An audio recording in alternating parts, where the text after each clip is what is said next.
মহাশিবরাত্রি উপলক্ষে দেবাদিদেব মহাদেবের পূর্ণতিথিতে সকাল থেকেই ভক্তি সমাগম জেলার বিভিন্ন শিব মন্দিরে বাঁচয়নি মালদা নালাগোলা শিবডাঙ্গি তিলভান্ডেশ্বর শিব মন্দির। এই মন্দিরটি রয়েছে একটি বটগাছের ভেতরে, যা দেখতে ভিড় করে বহু দূর দূরান্ত থেকে ভক্তরা। এই মন্দিরে কিছু জল ঢেলে অনেকেই মনের আশা পূরণ হয়েছে বলে দাবি। প্রত্যেক বছর এবার সকাল থেকেও দূর দূরান্ত থেকে মালদা নালাগোলা শিবডাঙ্গি তিলভান্ডেশ্বর শিব মন্দিরে প্রচুর ভক্তি সমাগম ঘটে।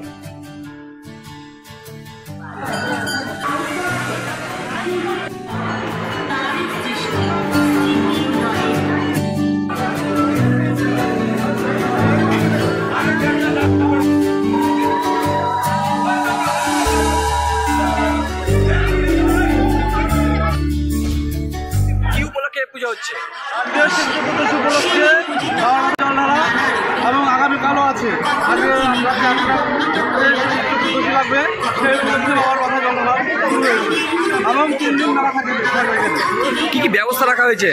ব্যবস্থা এখানে সর্বত ব্যবস্থা করা হয়েছে।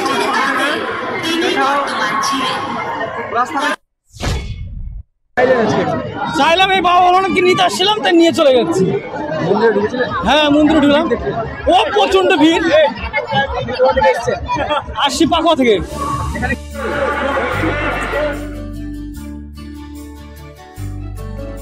হিন্দু শাস্ত্রে বলা হয় দেবের দেব মহাদেব, আজ সেই মহাদেবের পুজো হচ্ছে বিশ্ব জুড়ে। আলিপুরদুয়ার জেলার কুমারগ্রাম ব্লকের 12বিশা বিটের জঙ্গলেও হচ্ছে দেবাদিদেব মহাদেবের পুজো।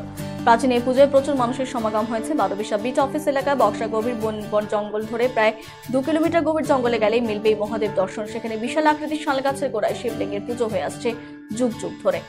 সংরক্ষিত বনাঞ্চলের ভেতরে হওয়ায় শিব পুজো প্যান্ডেল এবং মাইকের ব্যবস্থা না থাকলেও শিব ভক্তির সমাগমে বিন্দুমাত্র খামতি থাকে না জঙ্গলের ভেতরে শিব পুজোতে।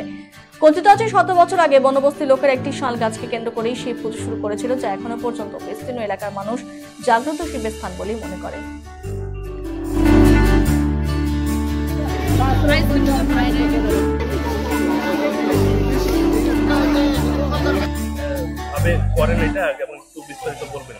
ব্যাপার হচ্ছে এই যে ফরেস্টের ভিতরে এই শিব পূজাটা, এটা আমরা মহাকাল বাবা হিসেবেই জানি।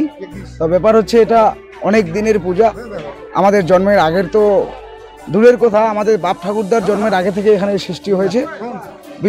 মানে মূলত আমরা যেটা জানি যে প্রায় 1 থেকে 150 বছর আগে এখানে আমাদের বাপ ঠাকুরদারা ফরেস্টে আসতো, পূজা করতো। আজকের দিনটা না পারলেও পরের দিন সকালবেলা এসে আমরা যারা উদ্যোক্তা এখানে পরিষ্কার করে একদম আমরা সমস্ত কিছু নির্দিষ্ট জায়গায় গিয়ে নিয়ে রাখি।